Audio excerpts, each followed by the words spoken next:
강변에서 시다르타는 이미 거리를 멀리 떠나 어떤 숲속을 방황하고 있었다. 그리고 다시는 돌아갈 수 없다는 것을, 오랫동안 지낸 그런 생활은 구역질 나도록 맛보았기에 이제는 끝나버렸다는 것을 느낄 뿐이었다. 그가 꿈꾸던 새는 죽었다. 그의 마음에 살고 있는 새는 죽었다. 깊은 윤회 속에 빠져 그는 마치 해면이 물을 잔뜩 흡수하듯이 불쾌와 죽음을 몸에 한껏 빨아들였다. 건태와 천대와 슬픔과 죽음으로 가득 차 세상에는 그의 마음을 이끌어 기쁘게 하며 위로할 아무것도 없었다. 자기를 더 알려는 생각은 없어지고 그는 다만 쉬려는 생각과 죽고 싶은 생각으로 가득 찼다. 원컨대 벼락이라도 맞아 죽었으면, 범이라도 와서 잡아먹어 주었으면, 마취시키고 잊게 하고 잠들게 하여 다시는 깨어나지 못하게 하는 술이나 독약이라도 있었으면, 내가 물들지 아니한 어떤 더러운 물건이 어디 아직도 남아있을까? 내가 지어보지 아니한 죄와 어리석은 일, 내가 아직 느껴보지 못한 영혼의 항무지가 어디 아직도 남아있을까?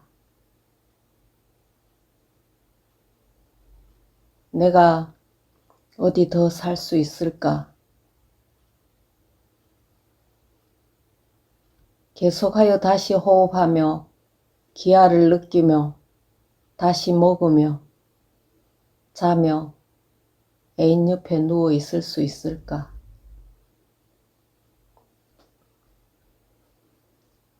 그에게 대한 윤회의 바퀴는 돌대로 돌아 머물러 버린 것이 아니었던가.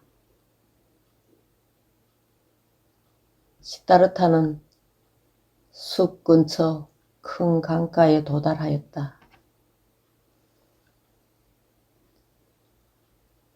그가 아직 젊었을 때 고타마가 머물렀던 거리를 떠나와서 뱃사공에게 건네달라고 부탁하던 바로 그 강이었다. 강가에 주저하며 멈춰섰다. 몸은 피로와 기아로 쇠약해질 대로 쇠약해져 있었다. 더 걸어갈 필요가 있을까? 대체 어디로, 무슨 목적으로 더 걸어갈 것인가? 아니, 아무 목적도 없었다. 이 전혀 혼란된 꿈을 털어버리고 이 김 빠진 술을 토하여 버리고 이 비참하고 부끄러운 생활을 끝장지려는 깊고 슬픈 소원 이외에는 아무것도 없었다. 강가에 한 야자수가 늘어져 있었다. 시다르타는 그 나무 밑둥을 얼싸안고 푸른 물을 내려다보았다.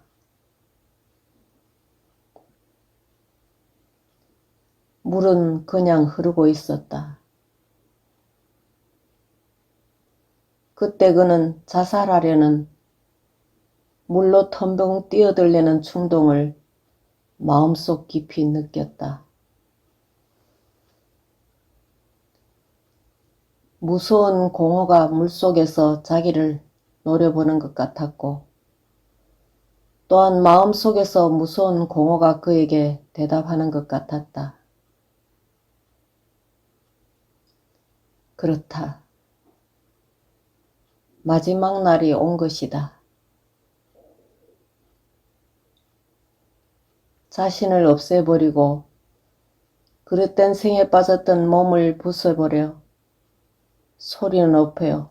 비웃는 귀신들이 발 앞에 내던지는 수밖에 없다. 이것이 그가 원하는 천도였다. 죽음, 그것은 그가 미워하는 행체의 파괴를 의미한다. 물고기들이 뜯어먹어 주었으면 이 개같은 시다르타를, 이 미친놈을, 이 부패되어 더러운 몸을, 이 쇠약하고 타락한 영혼을. 물고기들과 악어들이 와서 뜯어먹고 귀신들이 몰려와 찢어 버려 주었으면 얼굴을 찡그리고 그는 물속을 들여다보았다. 얼굴이 물속에 비쳤다. 그는 그 얼굴을 향하여 침을 뱉었다. 피로에 깊이 빠져 밑둥을 안았던 팔을 풀어버렸다. 그리고 몸을 조금 돌렸다. 똑바로 떨어져 버리려고, 물속에 빠져버리려고. 그는 눈을 감고 죽음을 향하여 다름질쳤다. 그때 멀고 먼 그의 영혼의 한 구석에서 피로한 생활의 과거의 한 끝에서 소리가 들려왔다. 그것은 한마디 한 음의 소리였다. 생각하지 아니하고 그대로 중얼거리는 소리. 모든 바라문의 기도의 처음과 나중 소리인 신선한 말, 완전한 것 또는 완성된 것을 의미하는 옴이라는 소리였다. 옴이라는 소리가 시다르타의 귀에 들려오자 그 순간 그의 졸던 정신은 깨어나고 자기 행동의 어리석음을 깨달았다.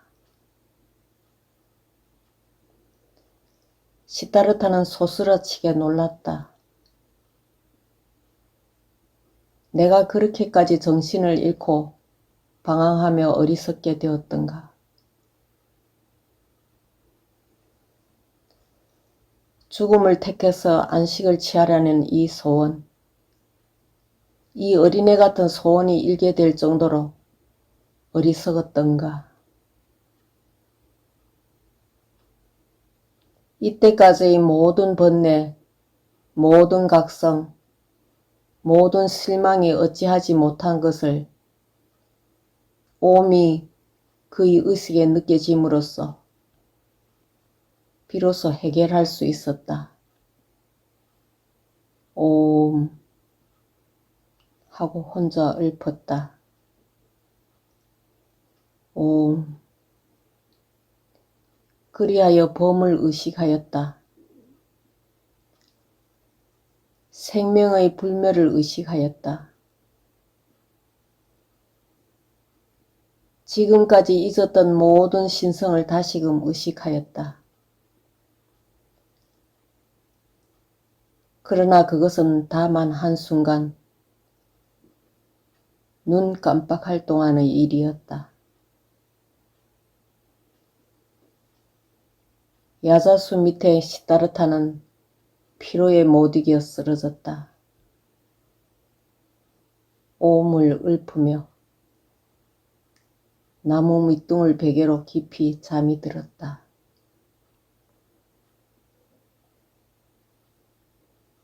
오랜만에 꿈도 없이 깊은 잠에 들었다.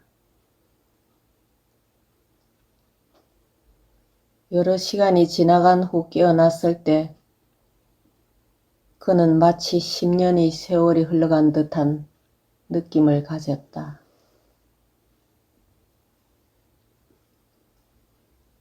물 흐르는 소리가 나직이 들려왔다. 여기가 어디며 어찌하여 여기 왔는지 도무지 생각이 나지 않았다. 눈을 뜨고 의아의 눈초리로 나무와 하늘을 쳐다보았다. 지금 자기가 어디에 있으며 어떻게 이곳에 왔는지 그는 곰곰이 생각하여 보았다. 그러나 좀처럼 알 수 없었다. 그리고 과거의 모든 일이 마치 면사포에 쌓인 듯이 흐리게 멀리 동떨어져 자기와는 아무 관계 없는 일같이 느꼈었다.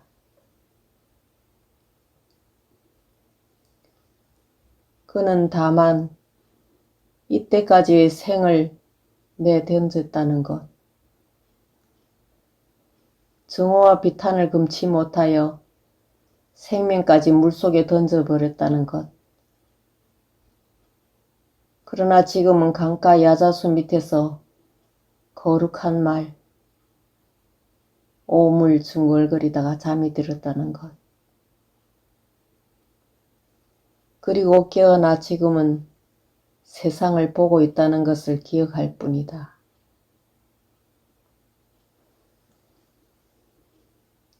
그는 나지막하게 자기를 잠들게 하였던 오음을 읊었다. 그리고 그의 긴 잠 전부가 오음의 부름이요, 오음을 생각하는 것이요, 이름 지을 수 없는 완성자 오음에 깊이 빠지어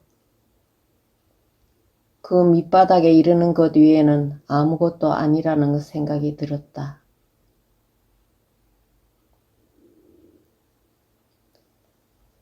참으로 놀랄 만큼 깊은 잠이 들었었다.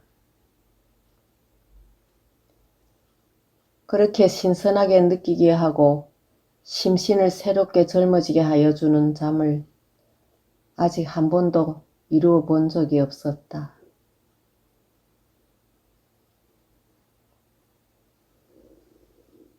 아마 그는 실로 죽었었고 소멸되었었을 것이다. 그리하여 다시금 새로운 행체로 난 것이 아닐까. 그러나 아니다. 그는 자신을 잘 알고 있었다. 가슴속에 있는 자아를, 시다르타를, 완고하고 기이한 자기를 잘 알고 있었다. 그러나 역시 시다르타가 변하여진 것만은 사실이었다. 푹 자고 새로운 마음으로 기쁨과 호기심이 충만하여 깨어난 것이었다. 시다르타는 몸을 일으켰다. 그때 그는 어떤 사람이 자기와 마주 앉아 있는 것을 보았다. 한 낯설은 사람, 깊이 생각하는 듯한 가사를 입고 머리를 깎은 중이었다. 시다르타는 머리털도 없고 수염도 없는 이 사람을 유심히 보았다. 이윽고 그는 이중이 청년 시절의 친구, 지금은 지존인 붓다에게 기여한 고빈다라는 것을 알았다. 고빈다는 늙었다. 그도 또한. 그러나 아직도 그의 얼굴에는 옛 모습이 남아있어. 그 열심, 그 충실, 그 보리심, 그 근심의 빛을 말하여 주는 듯 하였다. 고빈다는 자기를 바라보는 것을 알고 눈을 들어 시타르타를 보았으나 시타르타는 그가 자기를 몰라보고 있다는 것을 알았다. 고빈다는 그가 깨어난 것을 보고 기뻐하였다. 오랫동안 그곳에 앉아 그가 누구인지 알지 못하나 깨어나기를 기다리고 있었던 것이 분명하였다.